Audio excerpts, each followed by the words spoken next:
Hello बच्चों, let's see the question and the question says that state whether the following statements are true or false. चलिए statement हमें क्या दिया हुआ है बच्चों, पहले हम रीड आउट कर लेते हैं स्टेटमेंट को।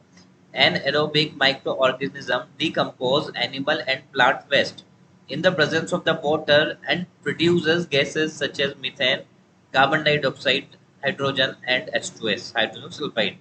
So the mixture of this gas is called biomass. जो इन गैसेस का मिक्सचर है वो बायोमास कहलाता है बच्चों। ये क्वेश्चन हमसे पूछा हुआ है। ओके, चलिए बात करते हैं यहाँ पर सॉल्यूशन की। और सॉल्यूशन से पहले बात करेंगे बच्चों हम यहाँ पर की कंसेप्ट की। Okay, so what should be the key concept here. अब आपको पता है ये स्टेटमेंट सही है या गलत है, ये हम पहचान तभी कर सकते हैं जब हमें बच्चों यहाँ पर पता हो कि बायोमास होता क्या है। ओके, सो की statement is the definition of the biomass. So biomass, okay मैं डेफिनेशन लिखता हूँ। Biomass is the organic matter बच्चों।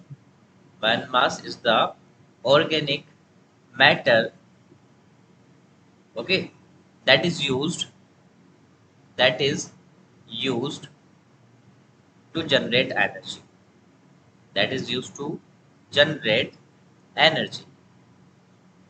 ओके, देखिए कुछ एग्जांपल्स मैं आपको यहाँ पर इसके दे देता हूँ। एग्जांपल्स जैसे कि प्लांट मटेरियल्स।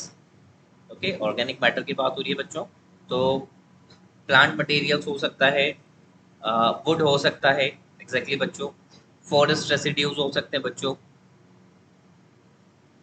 ओके, चलिए तो that is the biomass. So biomass तो हमारे पास एक ऑर्गेनिक मैटर होता है बच्चों, जिससे कि एनर्जी हम प्रोड्यूस कर सकते हैं, जैसे कि plant materials, would, forest residue. तो इस तरह की गैसेस का जो मिक्सचर है उसको हम बायोमास नहीं कहते।